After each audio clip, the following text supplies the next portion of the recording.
The Oxy Gene Hypothesis. Written and created by S.R.Woodward. Chapter 1. The phone rang in the outer office attached to laboratory number 313.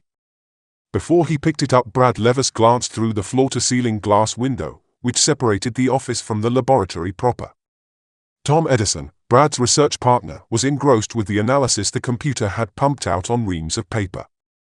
Brad knew it wasn't a good idea to disturb Tom at these times. The way Tom managed to focus on the results was astounding and usually bore fruit. Brad answered the phone. "Brad Levors," he said. "Brad, it's Julius. Can you and Tom come to my office for a moment?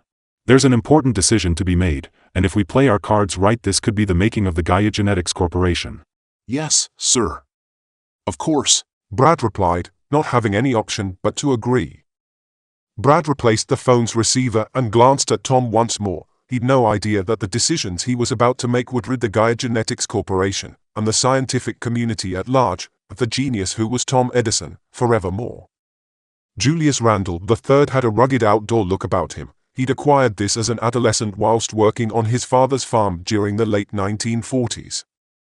He'd borne witness to crop failures through disease and poor seasonal weather, and had become determined to remove the pitfalls that often befell arable farming. In one way or another, it was something he knew he could do. His father frequently told him, "Man is the most superior of God's creations, and if this world is going to succeed, man will, one way or another, assist and direct nature towards our prosperity. There is never a problem that man can't resolve." Using land his father had already given him and further financial backing from the Randall legacy, he started Cropshaw. Initially, his fledgling company began selective breeding programs, crossing species of crop exhibiting traits that would be beneficial.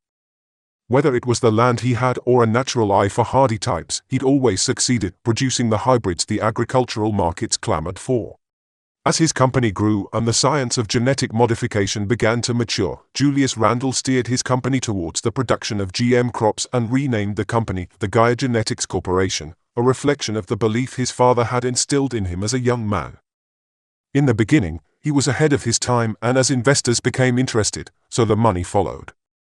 Now it was different. The market was almost saturated with GM companies, and Julius needed something his company could offer, something that no other company could, something to place GaiaGen, as it was colloquially known, back at the top and in front of all the rest of its competitors. A year before, through a chance meeting at a GM seminar, Julius Randall III had discovered Brad Levors as the guy attempted to network in efforts to promote his PhD. Julius had understood the potential of Brad's work, if it could be reproduced. He'd approached Brad, and after a short discussion, Brad had been offered a research position at GaiaGen. 12 months on, and after a few reasonable successes, Brad asked Julius for an appointment, and GaiaGen's founder had acquiesced. Julius eyed the ebony-haired, well-coiffured, olive-skinned young man as he stood before him. He hoped he was going to be told of further developments, something that had been lacking in the last few months, but he suspected not. He suspected Brad Levors was a spent entity. "What can I do for you, Brad?" he'd asked at the time. "And don't beat around the bush, I'm very busy." "Sir, in order to make further significant steps forward, I need someone to assist me in these endeavors." Julius hid his annoyance with his employee for reminding him of the successes he'd made. "You're not going to sit on your laurels in this company, Mr. Levors," Julius had thought. But he'd allowed Brad to continue anyway. After Brad had finished explaining about a guy called Tom Edison, Julius smelt something good on the horizon. And even if the new guy brought only 8 months of research breakthroughs to GaiaGen, he could be quietly let go, though the patents of the work would remain with the company. A week went by as Julius considered the option. He had to be sure. After careful deliberation, Julius decided to let Brad approach the man. Brad wandered along the 3rd-floor corridor and took the stairwell to the 5th as he made his way to Randall's office, curious as to what decisions his boss had been alluding to in the phone call he'd just received. Brad never used the elevators, not because of some phobia, but just because the exercise would complement his fitness regime. He liked looking good. He smiled to himself as he approached his boss's imposing office door. He knew Randall was a driven man, but for him to think that GaiaGen needed something else to be the making of the company did amuse. GaiaGen had many contracts with other businesses, including contracts to supply laboratory space should the need arise. its laboratories were the envy of the world. But most lucrative of all were the contracts it had with the U.S. Department of Defense. GaiaGen was not short of funds, and its $11 billion annual turnover showed just how well it was doing. Brad wondered why Randall wanted even more. Standing outside the door to the office for a second, Brad readjusted his tie, then brushed non-existent specks of dust off his jacket's shoulders, and once satisfied with his appearance, he knocked. Almost immediately there was a quiet buzz as Sylvie Usman, Randall's PA, pressed a button on her desk and unlocked the outer door to Randall's office.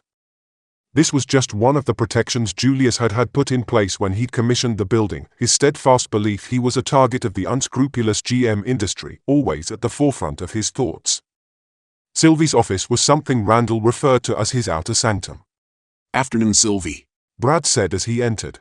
I've come. I know. Sylvie said, as she interrupted GaiaGen's lead researcher. He's expecting you. Go through. Brad walked past Sylvie's desk and through the stained oak door into Julius's office, the inner sanctum. Brad, Julius said. Please take a seat. Where's Tom? Tom's busy on the project. Brad said, as he sat in the large leather seat Julius had indicated. Brad, do you want a coffee or anything? Yes, sir, please. Brad replied. I wouldn't mind a drink. Julius Randall pressed the button to his intercom, then said. Sylvie, could you please bring in a cup of coffee for Mr. Levors, and a glass of sparkling water, for myself? Thank you. Of course, sir.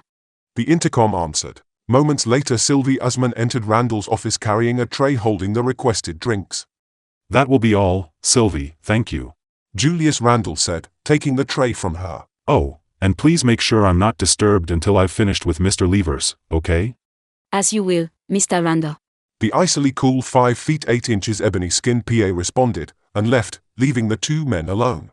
Levors, how's the research going? Brad knew this was going to be a serious conversation. Randall only referred to his employees by their last name when the topics of discussion were going to be serious.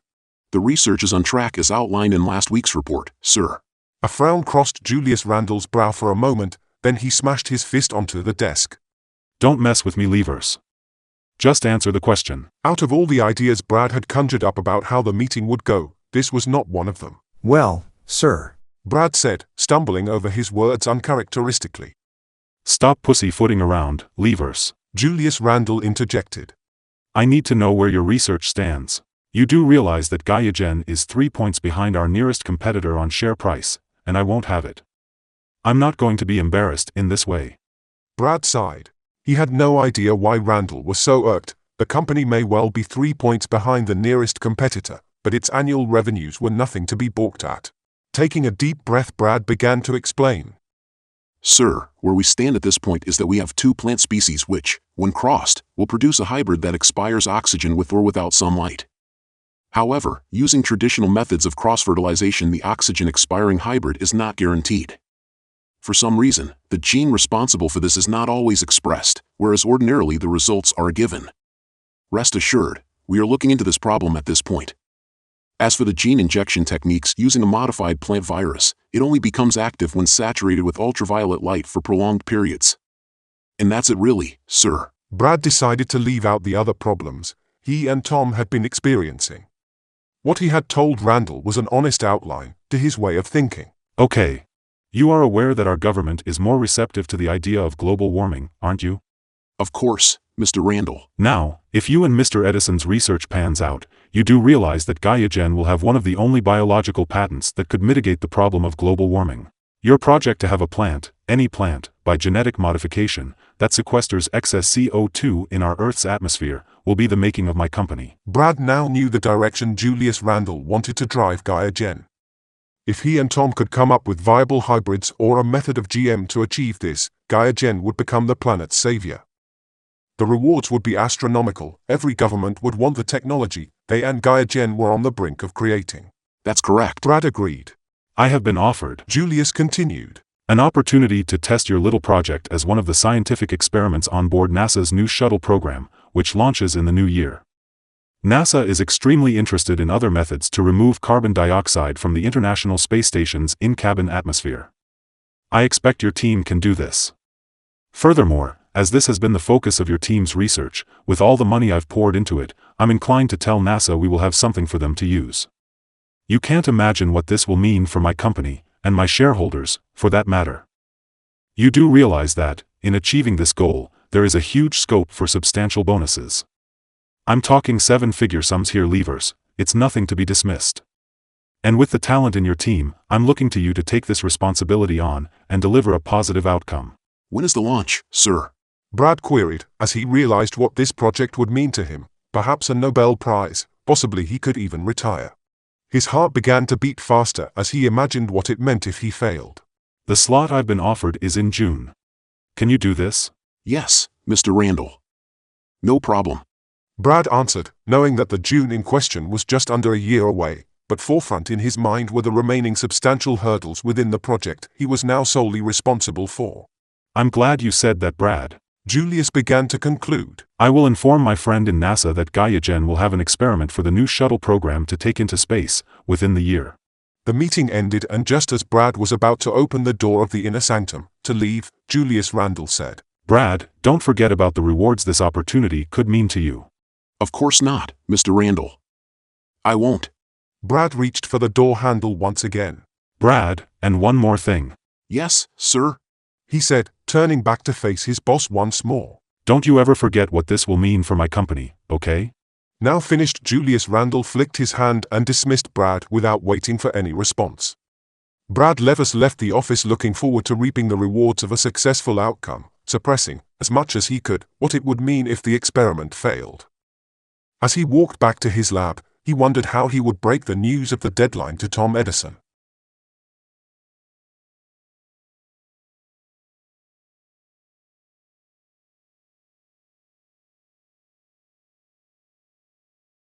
Chapter 2. Brad, there's no way we can possibly have a hybrid ready in time, even if we get the plant virus to work under normal conditions.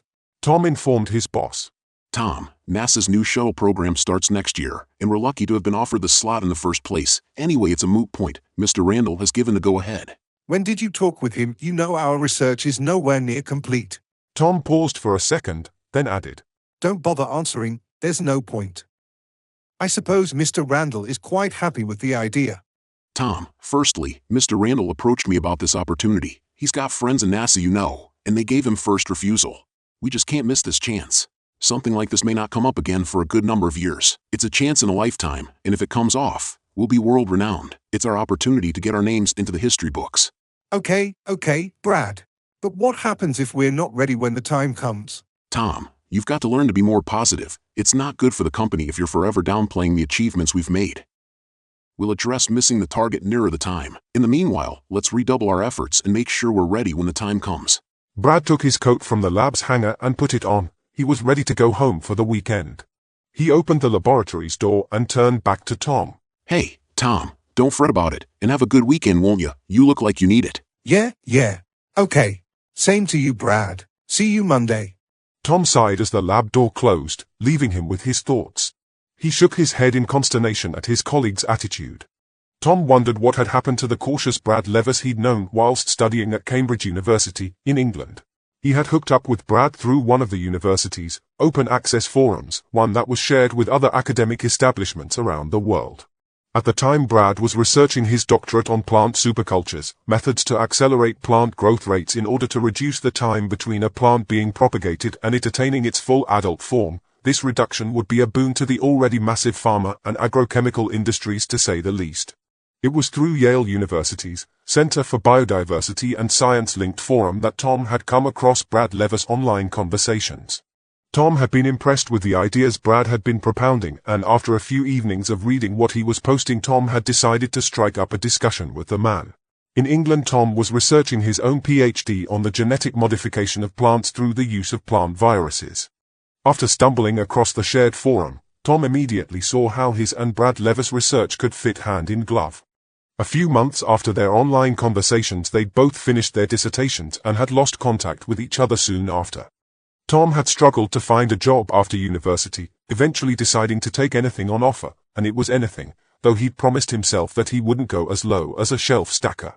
As the money his father had left him began to dwindle, Tom took the next work opportunity the job center sent him and became a dustman, collecting society's reject material. During his time as a dustman, he continued applying to all the pharmaceutical companies he could think of that were advertising available posts. However, after attending the interviews, the outcome was always the same. He was turned down, the businesses citing his lack of experience. Tom began to wonder why he'd ever gone the university route to riches in the first place. It was almost as if it was a non-starter. One afternoon, after completing his round, and having the obligatory shower following it, he turned on his PC and logged on to his email. Frowning once again at his inbox with its 167 emails, he wondered why his ISP could not filter out all the junk. He clicked on the Select All button, as he usually did, and was just about to click on Delete when he noticed one of the emails was from B_Levors at GaiaGeneticscorp.com. Opening the one that had caught his eye, he read it. Hi Tom. It started in Brad's usual informal manner. My UK chum, bet you weren't expecting an email from me. Tom wasn't, and he read on. I've managed to land myself a job with the GaiaGenetics Corporation, and I've been here a year now. They were most impressed with the work I'd been doing with accelerated plant growth, and wondered what else I could do with plants, as they've suddenly become interested in anything to do with combating global warming, since the administration here has had a change of heart. I've had a few ideas and have convinced the boss, one Julius Randall III, that if GaiaGen is going to be able to get on this bandwagon, then you're the guy they need. You interested? I can't say anymore because the program is very hush-hush. If you'll have to come over the pond to hear the rest. What'd you say? Tom blinked at the email, then read it again, then clicked Reply. The following week Tom Edison, a sandy-haired scruffy individual whose wardrobe consisted of t-shirts and jeans, was packing, getting ready for a week-long stay in Massachusetts, Cambridge, in fact, which he thought was a tad ironic. GaiaGen had agreed to pay for his trip and pay for the accommodation whilst he was there. During his stay he had attended the 3 interviews that had been arranged. Not once, during any of them, was the project Brad had intimated been mentioned. Although the interviews had gone very well, Tom was completely disoriented. He hadn't seen Brad at all, he'd not even received a call from him. It was only on the morning of his departure, whilst he was packing up, getting ready to go home, he got a knock on the door to his hotel room. Tom threw his shaving kit into the open suitcase on the bed as he made his way to his room's door. Where the bloody hell have you been? Tom demanded on seeing the person who'd knocked. You dragged me over here to interviews you're not part of. He continued. You don't even contact me. What the hell is going on? Tom, Brad said. This is the way the company works. They had to make sure I wasn't prepping you in any way. Well, thanks, Brad. Thanks for letting me know. Tom, just calm down, will you? I've got good news. What good news can possibly make up for the hellish week I've been through, Brad? Just tell me, will you? Okay, Tom, I'll lay it out as it is. No embellishments. Thank you for that, Brad. I'd appreciate it. Especially as not once did the panel mention anything you said in your email. Tom, you got the job. Tom's jaw sagged. But the panel didn't mention a job. I know you alluded to it, but they didn't mention a job. Tom, they had to make sure you were the right guy, but... Brad said. Oh, here we go with the buts. What's the catch, Brad? There's no real buts apart from the fact you'll have to move to the States. How the hell do you expect me to pay for that? I'm a dustbin man.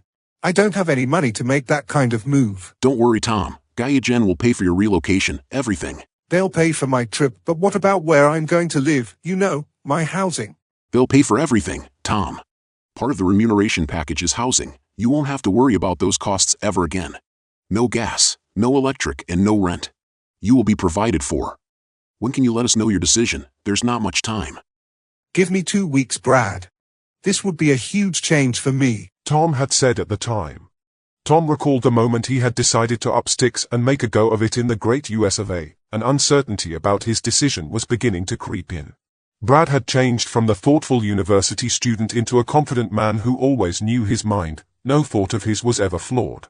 It seemed Brad had lost the ability for self-critique, the ability to test his theories mentally before taking any particular course of action, and Tom wondered what had happened to curtail Brad's skill in determining the right tack. However, he was here now and working for GaiaGen, earning more money than he could have ever imagined. There was nothing for him in the UK, so he put his concerns to the back of his mind, knowing he had a job he ought to stick with. Tom tried to gee himself up. The equipment he needed was here in the lab, and even if it wasn't, he knew he could put in a requisition order, and within a few days the new hardware, or whatever was required, would arrive. The whole situation was like some kind of strange dream. It was very different from what he'd experienced in the UK. Tom powered off the lab equipment, getting ready to leave for the weekend. This time, he promised himself, he wouldn't be in on Saturday, setting up further experiments, plowing through the numbers, defining the next week's experiments. He would truly have a weekend to himself. Tom smiled at his thoughts, wishing he could turn off just like that, knowing there was a 100% chance he would be back in tomorrow, to continue the work, the opposite of Brad, in fact.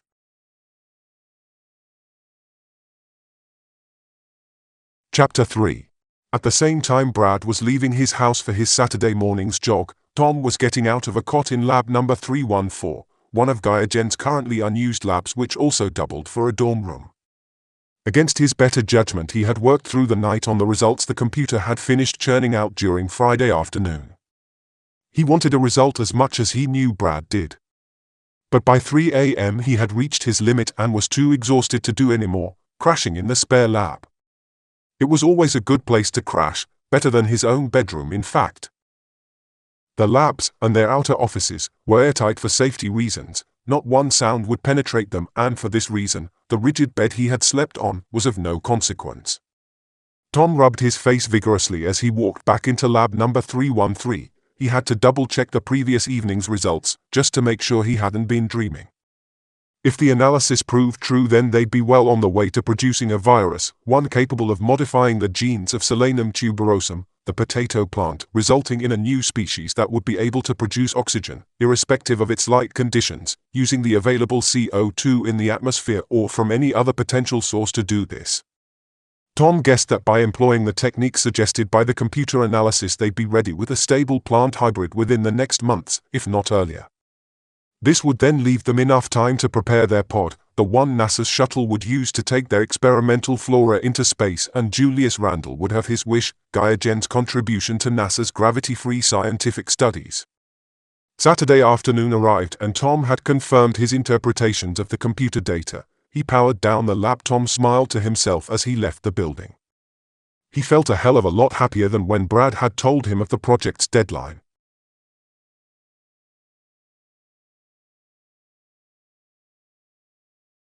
Chapter 4. Months had passed since Tom had told Brad of the results of the computer's analysis, and it was months since Tom had suffered the worst ever hangover of his entire life. When Brad had got into the office on that Monday morning after the weekend breakthrough, and Tom had told him the news, Brad had insisted that he take Tom out for the time of his life. Initially Tom had declined. Going out was not his thing. However, there had been no refusing Brad and he'd eventually complied. He'd also been persuaded to smoke a Cuban cigar for the first time in his entire life and regretted that decision almost more than he'd regretted drinking so much. They'd worked hard during the intervening time and Brad had kept Julius up to date with their progress, sending regular emails to Julius's PA, though this communication was always kept from Tom. In Brad's view, Tom had no need to know, as he wasn't really interested in the administration required to keep their project going anyway. The focus of the latter months had been on developing the plant virus, so that once introduced to the specimens the genetic modifications would occur in a matter of mere hours, rather than the 2 or 3 weeks it had been taking since Tom's initial identification of the problem. The atmosphere in lab number 313 was electric. The team had cracked the problems and the virus no longer needed to be activated through exposure to UV light. The project had now been dubbed Project Oxy Gene. The deadline was approaching, and within the next 8 weeks, Project Oxy Gene would be blasting into outer space on the shuttle Ventura. Another week had come to an end and Tom said, looking through the window into the lab containing the oxygen-expiring plants. Brad, you go home now. I've got a few little things I need to test, but I think we're finally there. We've actually done it. Too right, we've done it. What tests were you thinking about? The way you've been these last few months, you must have invented tests that no one's ever even considered. Brad, you know me, I just want to make sure it's in my nature. Tom paused for a minute, then added pointedly, like you used to be. Brad ignored the last comment. I'll look forward to the results. Have a great weekend, bud. I'm sure I will. See you Monday, Brad. Brad left the outer office and left Tom preparing the computer for yet another run of the data they'd collected. Leaving the stairwell into the basement parking lot, he strode over to his Dodge Viper STR-10 and couldn't help rubbing his hands together thinking about the 6-figure sums Randall had promised him. Very soon he would be able to make his dreams come true. Brad started planning how he was going to spend the money. Perhaps he would even go to Las Vegas this weekend and dabble in a bit of serious gambling. It had been a long time and something he'd stopped doing after the trouble he had got into before.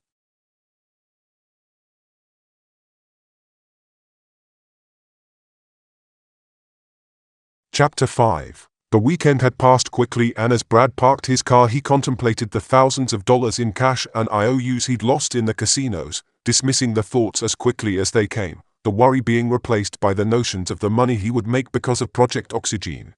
Quickly he traversed the stairs to GaiaGen's third floor and entered the lab, wondering how much further the experiment had progressed over the weekend. But then he saw Tom. Tom was disheveled, dark rings around his eyes, his sandy hair every which way. Tom, you okay? Brad said, frowning. No, Brad, I'm not. And neither are we. Tom replied in a monotone. Why? Brad asked, attempting to conjure up any reason why Tom would look so bad. You haven't had a family bereavement this weekend. He said stupidly. You don't have a family. What's the problem, my UK chum? There's a problem with the virus. Tom said bluntly. There can't be. There was nothing wrong with it on Friday. There's been nothing wrong with it for weeks. What are you talking about?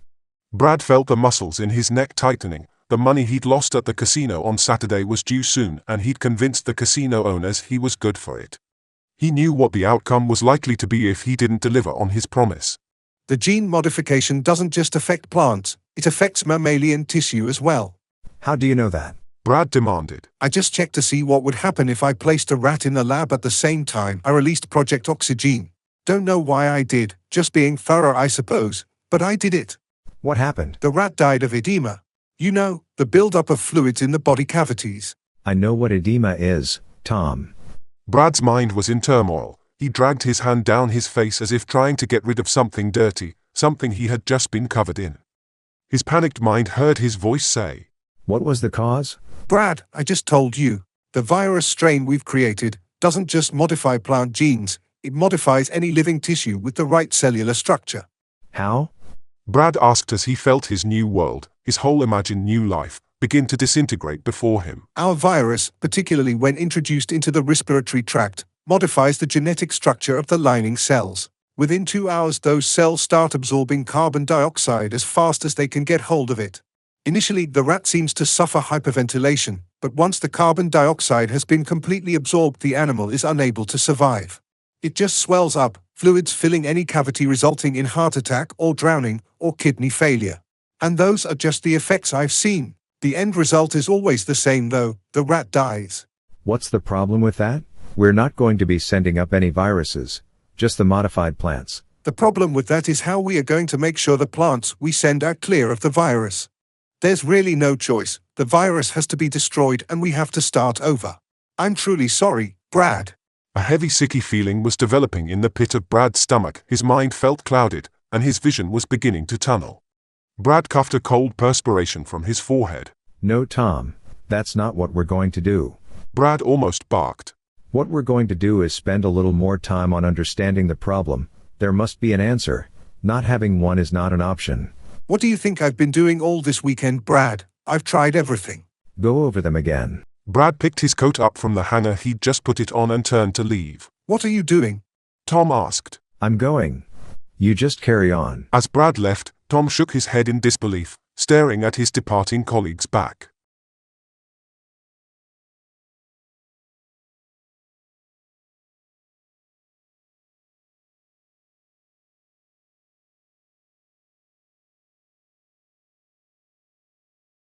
Chapter 6. Brad paced around the underground parking lot, smacking his head intermittently with his palm, trying to force his brain to find a solution, but nothing would come.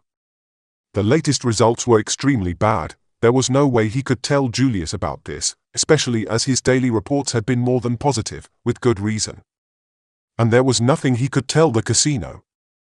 Whichever way he looked at it, Project Oxy Gene had to go ahead, there was no question about it. The only remaining question was what Tom Edison would do when further tests resulted in the same awful outcomes tomorrow. Brad knew Tom was as honest as the day was long. He was not a person able to put a positive light on anything that was remotely negative. And Tom had always had the desire to inform his line management when things were going awry. It was part of his personal philosophy. Management can only act appropriately as long as they know the full facts. Unable to think clearly, Brad got into his car, turned the ignition, and gunned the engine as it came to life. The car's tires squealed as he left the car park, seeking any old bar, somewhere on the outskirts of town where he could unwind and figure out what to do next. Within 10 minutes he was out of the city and even the suburbs were beginning to thin. Before he knew it he was pulling into the lot of a seedy motel whose sign touted bar and diner. Brad parked up and the next thing he was aware of was placing an order for 2 large bourbons, both of which disappeared in less time than it had taken to order them. As the alcohol began to infuse his body, he ordered 2 more, and the barman dutifully lined them up. The bar was almost empty and dimly lit, its small windows refusing more light than they accepted. The place had a wooden floor and distinct cubby holes for those patrons who weren't really interested in socializing with anyone else. Brad downed the 3rd bourbon and gradually he began to believe he was starting to think more clearly about the situation. There was an answer, he was sure. One thing was certain, he couldn't let Tom prematurely announce the results of the final experiments on Project Oxy Gene. There had only been 2 days' effort involved and this wasn't enough to conclude the project was a failure. Brad finished his 4th bourbon and ordered another 2. Halfway through his 5th a certainty began to develop in his thoughts. He decided to phone the lab and speak with Tom. GaiaGen. Tom answered. Tom, it's Brad. Can you do me a favor? Haven't I done enough already? Of course you have. But just this last one. Okay? Please. Okay, Brad. What is it? Can you work through tonight? Just try everything okay. I'll pick up the baton tomorrow. Crash out in a spare lab, lab number 314, when you're done. I'll make this up to you. I really will. You'd better, Brad. Thanks, Tom. I appreciate what you're doing. Brad shut off his mobile phone.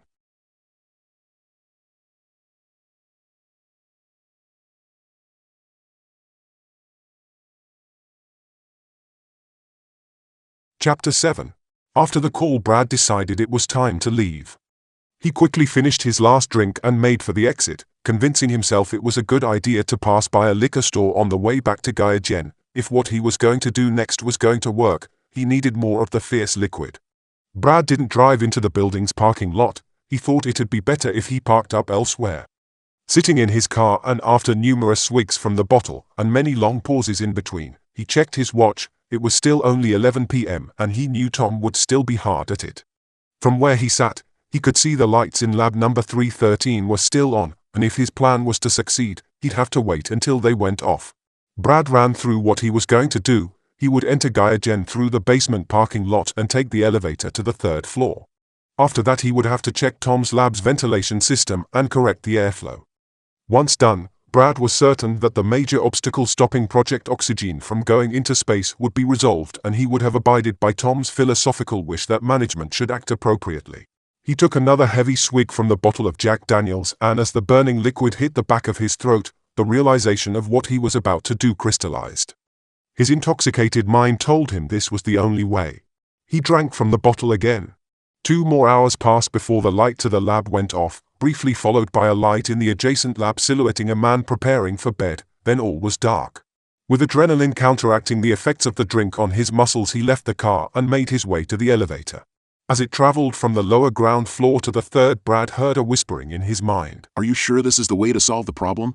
Yes. He told himself, then. Shut up!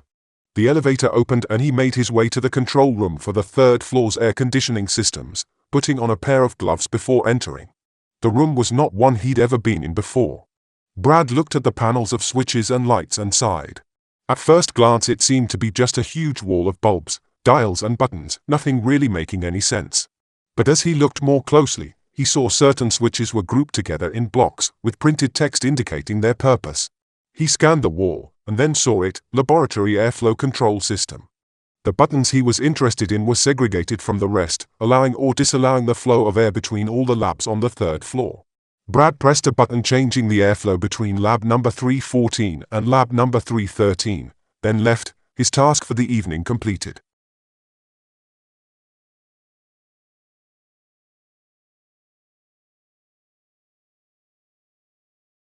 Chapter 8. It was Tuesday morning and just as Brad was about to leave his house for his jog before work, his phone rang. Brad was in 2 minds as to answer. He needed to go for a jog. The way he felt told him that he'd been on some kind of alcoholic bender, probably something to do with the fact that Project Oxy Gene was going to pay dividends, but he wasn't sure.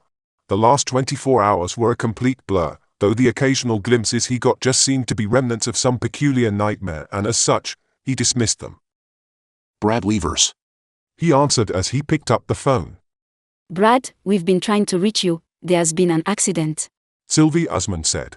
What kind of accident? Brad said. It's Tom Edison. Before Sylvie Usman could finish her sentence, Brad asked. What's wrong with Tom? Brad was truly concerned. Brad, Sylvie said. Tom's dead. He died in his sleep. Brad's brow furrowed as he heard the words. Tom died in his sleep? Why would Tom die in his sleep? We don't know Brad, but he was found this morning by security. Oh, God. Brad said. Julius wants to know whether this will affect Project Oxy Gene. What a bastard. Brad thought. The project is complete, Sylvie. He said. All that needs to be finished is the pod the shuttle will take up. You can assure Mr. Randall that Project Oxy Gene is on track. He finished. Julius will be glad to hear this. Sylvie said. Brad started to say, "Thank you, Sylvie." But the phone had already been disconnected. He couldn't face a run, so he jumped into the shower and got ready for work. Today was not going to be a good day, he was sure. The GaiaGen security chief handed Julius Randall a folder. Julius opened it and read the report summary. Thank you, Albert, this is very useful. Leave this with me. The chief left Randall to read the whole report. Julius smiled to himself. Obviously Levers had more balls than he'd given him credit for. As Brad drove into GaiaGen's parking lot, he noticed a police car in the visitors area. No doubt his work today would be interrupted. Brad entered his lab and knew all that had occurred could not distract him from finishing the final touches to Project Oxy Gene. Julius would be expecting the finished product very soon, and he, himself, was dependent on the financial outcome. When he had finished the work on the project, he would then be mindful of the loss of his friend and colleague, but until then his primary allegiances were to Randall, whether he liked it or not.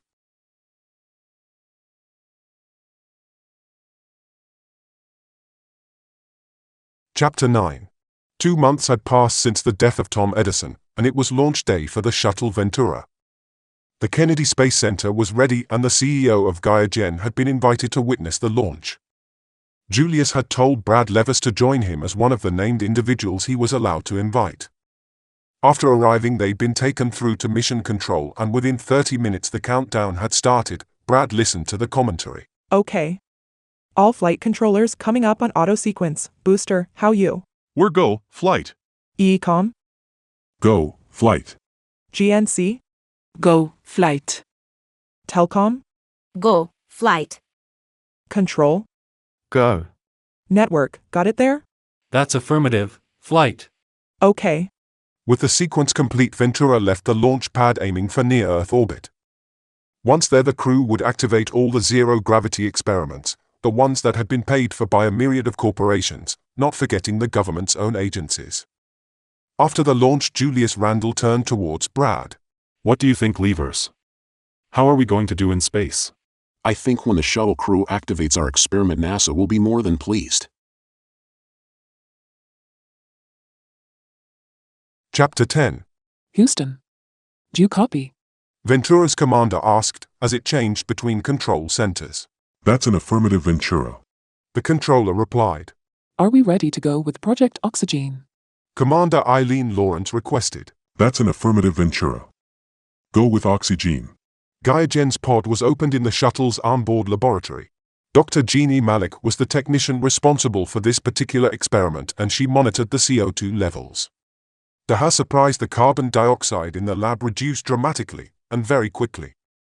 Jean turned to the commander. I've registered a 5% reduction in CO2 levels already. These plants could be the making of space travel. Please check your stats, Doctor. We can't be bringing back false results. The companies that have funded this research are relying on us. Double-checked them already, ma'am. The results are correct. Jeannie Malik responded, removing her helmet. Okay, Jean. Let's see what power we can save using these plants. Affirmative, Commander. Opening lab ingress and shutting off CO2 recycler. Dr. Malik flicked the appropriate buttons and started to measure the level of CO2 in the shuttle's primary control area. Commander, Project Oxy Gene is go and functional. Affirmative, Doctor. Good news. Let's see how long we can run with this. The GM plants were working. The rest of the crew removed their helmets and carried on with their tasks. Project Oxy Gene sequestered the CO2 and released vital, life-giving oxygen. Jeannie Malik began to frown. For some reason she was beginning to feel disoriented. Her head was fuzzy. She clicked on her intercom and addressed the shuttle's commander. Commander, what's your CO2 reading? Good, Doctor. CO2 levels are just below normal. Okay, sir. Sorry. I mean, ma'am. She said, correcting herself. The dormant virus spores that had traveled on GaiaGen's plants were now circulating around the command module and were becoming active, the 0G of space assisting them in their mutations. As long as the virus found moist and living tissue, wherever it landed, it began its work, modifying the genetic structure of the cells, repurposing them. No one had considered the possibility of the virus being able to cross species barriers, let alone being able to jump between plant and animal kingdoms. Dr. Malik began to hyperventilate and knew that breathing into a bag would control the problem. She opened one of Ventura's lockers, taking a bag from it and putting it to her mouth. She breathed in and out, waiting for the discomfort to subside. Her eyes widened with fear as she breathed harder and faster into the bag with no effect. The virus in her lungs was mutating her cells, and as it did so it multiplied, feasting on the extra CO2, turning the doctor into an envoy of death. The ventricles in Dr. Malik's brain, those empty spaces, began to fill with fluid, forcing her cranial tissues outwards. She almost had time to grasp her head as searing pain lanced its way through, and as death took her a final spasm in one of her legs, launched her lifeless cadaver through the air towards the back of the laboratory. Blood-spotted grey matter seeping from her nose in rivulets, as if from some kind of head-shaped ice cream machine. The shuttle's commander looked back at the doctor, whose body was now slowly spinning in the shuttle's gravity-free environment, trying to understand what was happening and what the pinkish-colored gunk was around the doctor's mouth. She handed control to the shuttle's co-pilot and got up from her seat, floating herself through the opening into the lab. Just as she reached for one of the hand grabs, she began to cough uncontrollably. Her lungs felt as if they were filling with water, and incapable of catching her breath, she lost consciousness. It was the same for the rest of Ventura's crew, all attempting to assist the fallen but dying of edema before they could. Even the last member who had the wherewithal to put his helmet back on died of a heart attack. The awareness that something was terribly wrong came too late. He'd already breathed the shuttle's virus-polluted atmosphere. As the CO2 level began to drop to zero, the virus that had traveled all that way, and its host cells, died, neither of the new minute life forms being capable of surviving without CO2 to feed on. The newly silent shuttle orbited the Earth with the silence only occasionally broken by panicked squawks from the shuttle's radio, mission control attempting to contact the dead crew.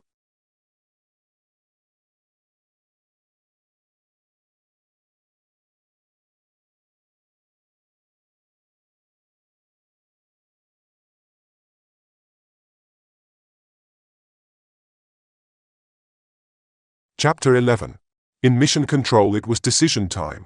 Bring down the shuttle under remote control or wait until there was a response. The mission controller didn't like the choices. Go with remote landing, he instructed, knowing that as the shuttle penetrated the Earth's atmosphere all contact would be lost, including the ability to control the shuttle's flight during this time. It was a dangerous endeavor. The Ventura space vehicle received the commands from mission control, and it started its descent. All the technicians sighed with relief when they regained control of the spacecraft as it finished its entry into Earth's atmosphere. The best landing site available was White Sands, and the craft was directed to land there. As the shuttle's nose wheel was slowly maneuvered down to the landing strip's surface, a sudden and strong crosswind pushed the craft sideways and the wheel touched down on the rough natural surface, missing the landing strip by a few feet. The wheel hit a pothole and the jarring force buckled the nose wheel's load-bearing struts. The front of the craft fell onto the rough surface and the command module bore into the ground, throwing ceramic tiles and earth up into the air as the speed and weight of the shuttle pulverized the hard surface. As inertia continued to force the shuttle forward, a rending crack rang out as the craft's spine gave way, the shuttle skin tearing behind the command module's compartment. Sparks from the now broken electronics ignited the pure oxygen atmosphere of the crew area, and there was a momentary silent blinding flash before orange flames and a deafening explosion reduced the front part of the spacecraft to fast-flying black and white torn sections of composite material. Debris rained down everywhere, lifeless spacesuited bodies ejected across the runway, experimental pods vaporized. Finally, the shuttle's right wing sunk into the Earth next to the landing strip and sent the remains of the craft's body cartwheeling, wing over wing, completing its destruction. It was a disaster. the like of which had not been seen since the Columbia tragedy.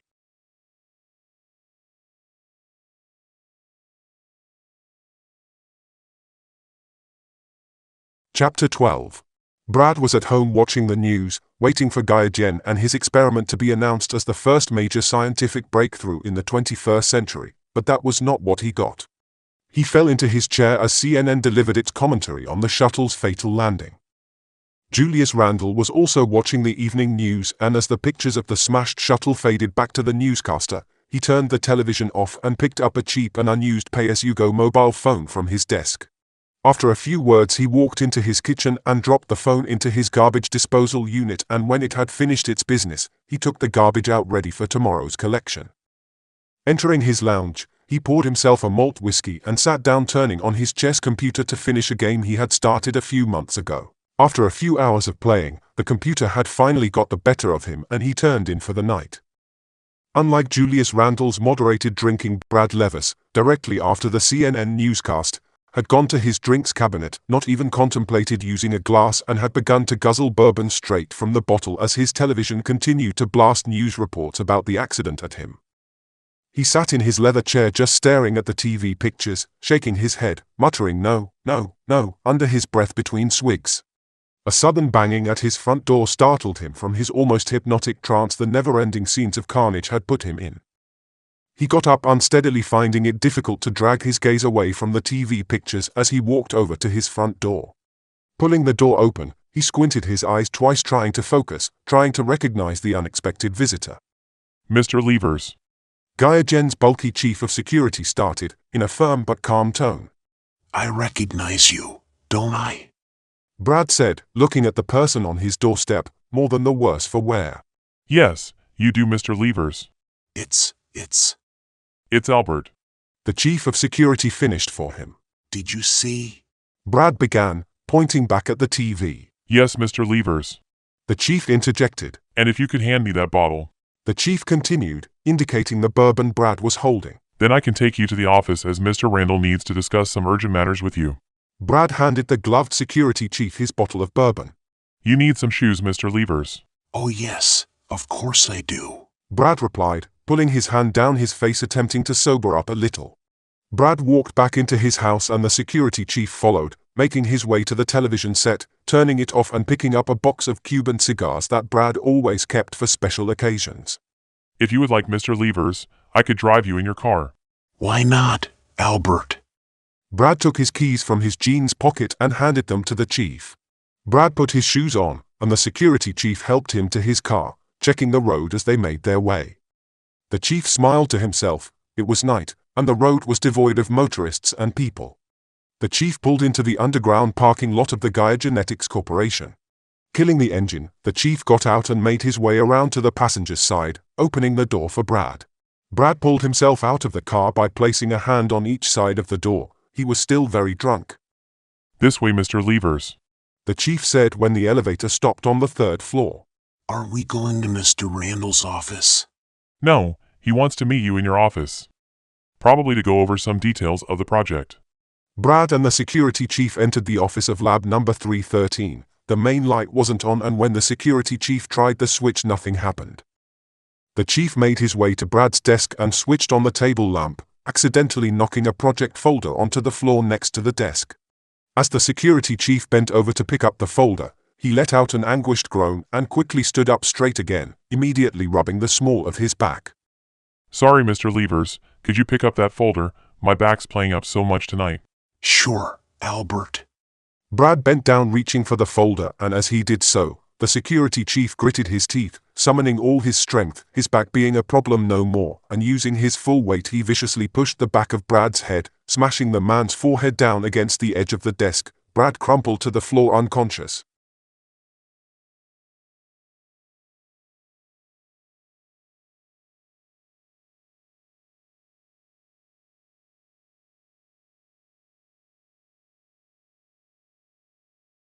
Chapter 13.